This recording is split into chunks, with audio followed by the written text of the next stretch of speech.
बरखा की सास बिमला जितनी खड़ूस सास थी उतनी ही अच्छी माँ थी। यानी कि अपनी बहू से तो वो हमेशा चिढ़ी सी रहती थी, पर अपनी बेटी पर बहुत प्यार लुटाती थी।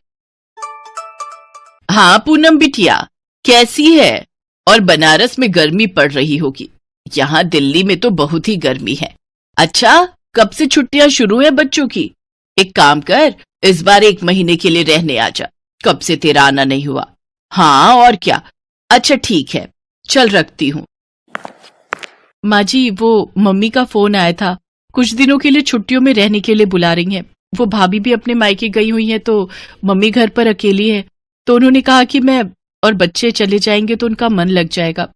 बस छुट्टियां शुरू हुई नहीं कि तूने मायके जाने का राग अलापना शुरू कर दिया। अरे तुझे पता है ना, पूनम बच्चों के साथ छुट्टियों में रहने आने वाली है। अब मैं अकेले तो सारा काम करूंगी नहीं, और पूनम कोई नौकरानी तो है नहीं, इस घर की बेटी है, उसे घर के कामों में लगाने के लिए नहीं बुला रही हूं। तू तो बड़ी चालाक है, ननद के बहाने छुट्टियों में अपने मायके में आराम करने जाना चाहती है, ताकि पूनम यहाँ का सारा काम समेट ले। हरीश ऑफिस जाता है, तेरे ससुर जी दुकान जाते हैं, पता है ना, सुबह नाश्ता और रोटी पैक करना होता है। ना भाई ना, मैं तुझे ना जाने दूंगी। आखिर में देखूंगी, 1 दिन के लिए जाना हो तो हो आना। पर माँ जी, आखिरी की छुट्टियों में बच्चों की ट्यूशन शुरू हो जाएगी, इसलिए मेरा जाना नहीं हो पाएगा। बिमला ने बरखा की बात पर ध्यान नहीं दिया। अरे बिमला, ये एसी की सर्विस करने वाला आ गया है। बरखा, ओ बरखा, अपने कमरे का दरवाजा खोल दे, तेरे कमरे का एसी सर्विस होगा। पूनम और बच्चे कल सुबह दिल्ली पहुंच जाएंगे। तुम बाहर ड्राइंग रूम में अपना बिस्तर रख लो, यहीं कुछ दिन जमीन पर सोने का प्रबंध कर लेना। बिमला, मैं सोच रहा था एक एसी और ले लेते हैं। यहाँ ड्राइंग रूम में पंखे की गर्मी में भला, और कूलर भी पुराना। चुप रहो जी, इतना बिजली का बिल कौन भरेगा? घर में 2-2 एसी चलेंगे तो हैं? कुछ दिनों के लिए तो लड़की आ रही है, तुम उस पर भी नजर लगा दो। अरे कुछ दिन यहाँ के ड्राइंग रूम का कूलर चला लेंगे बच्चे। मैं जानती हूँ हरीश इस बात को समझ जाएगा, फालतू खर्चे कम करा कर। अगले दिन पूनम बच्चों के साथ रहने आ जाती है। पूनम के बच्चे बहुत ही शरारती थे। मम्मी, निधि ने मेरी गुड़िया तोड़ दी। कोई बात नहीं बेटा, निधि भी तो तुम्हारी छोटी बहन है ना, गलती से टूट गई होगी, मैं तुम्हें और खरीद दूंगी। मामी, मुझे मैंगो शेक पीना है। मामी, मुझे भी मैंगो शेक। मम्मी, मुझे भी मैंगो शेक पीना है। मम्मी, मुझे मैंगो खाना है, मुझे शेक नहीं पीना। मामी, मुझे मैंगो शेक रहने दो, मुझे भी मैंगो दे दो, मुझे भी मैंगो ही खाना है। माँ जी, बच्चे मैंगो खाने के लिए कह रहे हैं, एक ही रखा है। मैं सोच रही थी बाबूजी को फोन कर दूं, दुकान से आते हुए वो आम लेते आएंगे। एक तो रखा है ना, बंटी को आधे का मैंगो शेक बना दे और आधा निधि को खाने के लिए दे दे। पारुल और पीयूष बाद में खाते रहेंगे। बरखा बेचारी क्या करती, उसने अपने बच्चों का मन मार कर ननद के बच्चों को मैंगो आधा आधा बांट दिया। बंटी को मैंगो शेक बनाकर दिया और निधि को खाने के लिए दिया। इस पर पीयूष और पारुल का मन खराब हो गया। तब बरखा ने उन्हें समझाया, बच्चों कोई बात नहीं, शाम को दादाजी आएंगे तो मैं तुम्हें और मैंगो मंगा दूंगी। अब हम बुआ के घर जाते हैं तो वो भी हमें कितना कुछ खिलाती है ना। ऐसे ही मैंने बंटी और निधि को आम दे दिया, ठीक है? अरे भाभी, जरा कमरे का एसी खोल दो, बहुत गर्मी हो रही है। माँ आओ ना, तुम्हारी गोपी बहू वाला साथ निभाना साथिया सीरियल लगा दिया है। अरे भाभी, 1 गिलास ठंडा शरबत बना दो, बहुत मन कर रहा है। और वो पापा जी सुबह तरबूज लाए थे, वो भी काट कर फ्रिज में रख देना, मैं थोड़ी देर में खा लूंगी।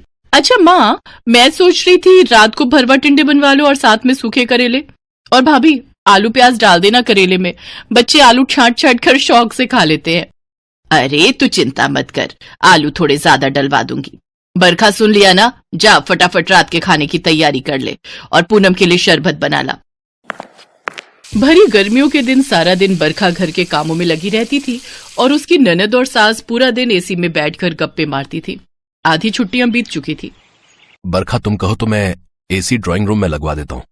तुम्हें और बच्चों को बहुत परेशानी हो रही होगी, यहाँ बहुत गर्मी है, कूलर की हवा बहुत गर्म है, कूलर भी तो पुराना हो गया है। अरे नहीं जी, पहले भी तुम्हारी सैलरी से इतना खर्चा हो जाता है घर का, अब उधार पर रहने दो, थोड़े दिनों की तो बात है। ननद जी चली जाएंगी तो कमरे में हमारे लिए लगा हुआ है एसी, अगले साल देख लेंगे, तुम्हारा हाथ भी थोड़ा खुला हो जाएगा। ठीक है, जैसी तुम्हारी मर्जी। अगले कुछ दिनों में बरखा गर्मी में सारा दिन काम करती रही। बरखा की ननद पूनम बिल्कुल भी हेल्प नहीं करती थी, बस खाना तैयार तो खाने बैठ गए। मजाल है कि पूनम ने 1 गिलास उठाकर रसोई में भी रखा हो। बरखा पूरा दिन थक जाती थी, ऊपर से गर्मी।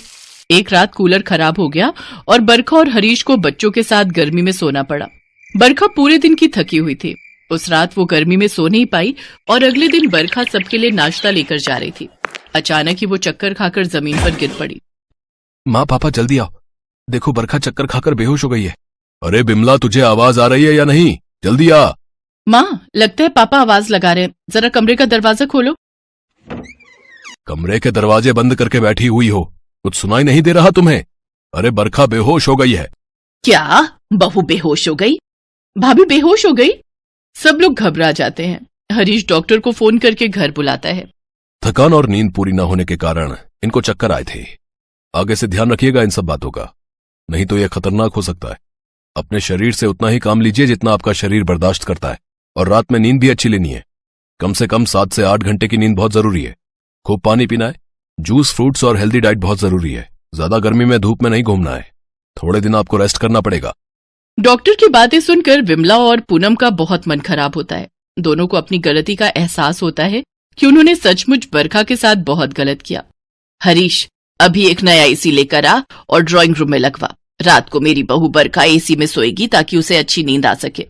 माँ, क्यों ना एक काम करते हैं, भाभी को कुछ दिनों के लिए उनके मायके भेज देते हैं। थोड़े दिन अपनी मम्मी के पास रहेंगी तो इनका मन भी खुश हो जाएगा। और भाभी तो कह रही थी कि उनकी मम्मी अकेली है, इनके जाने से उनका भी मन लगेगा और भाभी को थोड़ा चेंज मिल जाएगा। हाँ, ये ठीक रहेगा। बहू, तुम कल ही अपनी मम्मी के घर चले जाओ और थोड़े दिनों वहां आराम से रहो। यहाँ पर मैं और पूनम सब संभाल लेंगे। अपनी सास और ननद का इतना मिलनसार व्यवहार देखकर बरखा की आंखों में खुशी के आंसू आ जाते हैं। अगले दिन वो बच्चों के साथ कुछ दिनों के लिए अपनी मम्मी के घर रहने के लिए चली जाती है। हरीश बरखा को छोड़कर वापस लौट आता है और पीछे से बिमला और पूनम सारे घर को संभाल लेते हैं। बिमला को एहसास हो गया था कि बहू और बेटी में फर्क करना कितना गलत था। जब पूनम अपने घर रहने आ सकती है तो बरखा भी तो अपनी माँ के घर रहने जा सकती है ना। साल में एक बार गर्मियों की छुट्टियां आती हैं, जब बेटियां अपने मायके में आराम से रहती हैं।